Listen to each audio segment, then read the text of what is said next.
progression for me, but because the progression was slower, it looked like I was passing a lot more. But I think every meet this season I've done 50, 70, 80, or 55, 75, 80. So that was a very normal progression for me, but it did seem more aggressive just because of the slower progression. So how'd you feel? I felt pretty good. I will say I felt better than it looked like I jumped. I had more misses than I was expecting with how I felt, but I mean, to jump 480 and win another title, I'm super happy with that. I would have loved to keep up that 90 bar, but we've got a long outdoor season as well. So. You want that world beat? I did, of course, but more than that, I feel so motivated and ready to hit that 5-meter bar, 5-meter plus. Like I know I have that height within me, but 90 is on the way to that, and it's a very, like going 80, 95 meters is just a very smooth progression. So I'm absolutely motivated by the World League, but more than that, I really want that 5-meter bar. So. But that's kind of cool. Like you said, you felt better than the results don't reflect. How you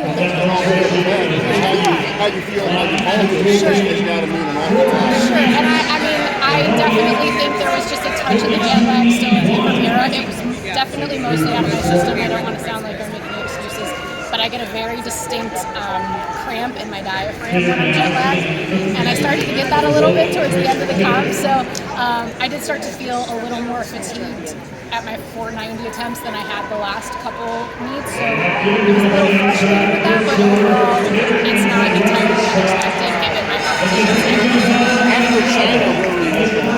To be honest, I'm not going to go to China. Oh, you're not going to go? Yeah, it was a tough decision because I would love to win a world title, but at the age of 33 and with an Achilles tendonitis issue all last year, I just need to be smart.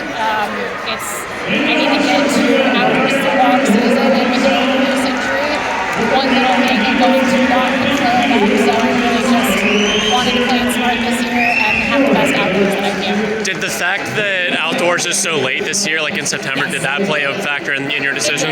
It absolutely did. I mean, for us, as much as indoor worlds is very important and something I take seriously, outdoors is where the prestige is, the weight is. There's just so much more to that meet than the society puts on it, and so because of that, every decision that I make is aimed at that world, the outdoor world meet.